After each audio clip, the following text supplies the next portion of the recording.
Hello प्यारे बच्चों, कैसे हो? अच्छे हो? तो लास्ट लेक्चर में हमने तीसरी इकाई जिसके अंतर्गत हमने बहुत सारे नाम सीखे हैं। ठीक है, बहुत सारे हमने नाम सीखे हैं। तो आज की जो हमारी चौथी इकाई है जिसका नाम है शरीर के अंग, यानी कि शरीरना अंगो, जिसको हम गुजराती में बोलते हैं शरीरना अंगो। तो हमारे शरीर में बहुत सारे अलग अलग पार्ट होते हैं, यानी कि भाग होते हैं, बहुत से अंग होते हैं। तो उसके नाम हमें याद होने चाहिए।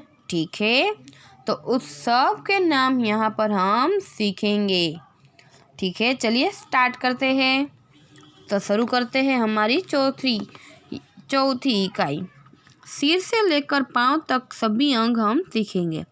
सिर में क्या आएगा? बाल, तो उसको हम हिंदी में बोलेंगे बाल। ठीक है, फिर आएगा सिर, माथू यानी सिर, इसको हम माथू बोलते हैं ना, सिर। फिर आएगा आँख, आँख यानी आँख। फिर कान, उसके बाद है नाक, मुँह को हिंदी में बोलते हैं मुँह। फिर है दांत, तो दांत बोलेंगे।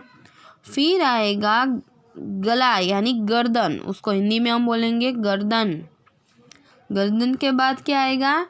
शोल्डर यानी खब्बा। कंधा, हिंदी में उसको क्या बोलेंगे? कंधा। फिर आएगा छाती यानी सीना, क्या बोलेंगे? छाती को हम बोलेंगे सीना हिंदी में। फिर हम हाथ की बात करें तो हाथ में कोहनी यानी कुहनी, देखिए यह रही। फिर यहाँ पर हाथ, तो हाथ कलाई, हम इसको क्या बोलेंगे? कलाई। ठीक है, तो कलाई को हिंदी में हम गुजराती में हम कांडू बोलते हैं। फिर पहली जो होती है हमारी यह, तो इसको हम बोलते हैं अंगूठा यानी अंगूठो। फिर जो हमारी 4 उंगलियां हैं उसको हम क्या बोलते हैं? उंगलियां। ओके, और यहाँ पर पेट और कमर, पेट को क्या बोलते हैं? पेट, कमर को कमर। ओके, फिर क्या आएगा? देखो, फिर आएगा घुटन, घुटन को हम बोलेंगे घुटना, घुटन को क्या बोलेंगे हिंदी में? घुटना। फिर आएगा पैर यानी पग, यहाँ पर लास्ट में देखिए पग की घूंटी को क्या बोलते हैं? टखना, टखना। ओके, और एडी को हम क्या बोलेंगे? एडी। यहाँ पर देखिए यह आपकी एडी है। चलिए फिर से हम शुरू करते हैं, ऊपर से लेकर नीचे तक सारे नाम हमें याद रहने चाहिए। ओके, सबसे पहले आएंगे बाल, उसके बाद क्या आएगा? यहाँ पर सिर, बाल के बाद सिर। फिर आँख, कान, नाक, मुंह, दांत। फिर गर्दन, फिर यहाँ पर कंधा, फिर सीना, फिर कमर और पेट। फिर हाथ की बात की जाए तो हाथ में क्या आएगा? कुहनी आएगी। फिर हाथ, उसमें कलाई, उंगलियां, यहाँ पर देखिए यहाँ पर लिखा भी है, यह है उंगलियां और अंगूठा।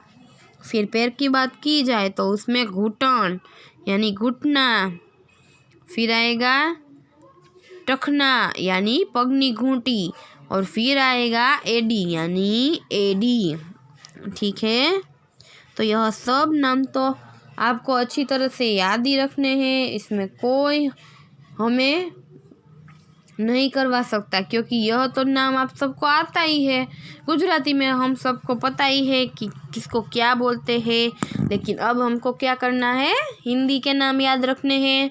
ओके, बहुत सारे नाम तो ऐसे हैं जो गुजराती में है वही हिंदी में है, तो आपको वह तो नाम याद नहीं रखने हैं, वह तो आपको अच्छी तरह से याद ही होगा। ठीक है, तो थोड़ी यहाँ पर हमें मेहनत करनी पड़ेगी और सभी नाम हमको याद रखने पड़ेंगे ना, फिर एग्ज़ाम में हमको आना चाहिए। अगर हमें एग्ज़ाम में पूछा जाए कि यह कौन सा अंग है तो आपको आना चाहिए ना। ठीक है, तो सभी को यह सब नाम अच्छी तरह से पढ़ना है, लिखना है, और जब तक याद न रहे तब तक हमें लिखना है, पढ़ना है, सब कुछ करना है, और अच्छी तरह से यह सब नाम याद रखने हैं। समझ कर याद रखो तो बहुत जल्दी आ जाएगा आपको। ठीक है, अपने हाथ को देखो और कहो कि यह अंगूठा है, फिर यह 4 उंगलियां है, फिर यह कड़ाई है। ठीक है, तो यह क्या है? कलाई है यानी कांडू है। फिर पैर को देखकर बोलो यह घुटनी है, यह घुटना है, यहाँ पर एड़ी है। तो ऐसे नाम याद रखोगे तो बहुत अच्छी तरह से और बहुत जल्दी याद रख सकोगे। ठीक है, चलिए तो अब हम मिलेंगे फिर से नेक्स्ट लेक्चर में। बाय।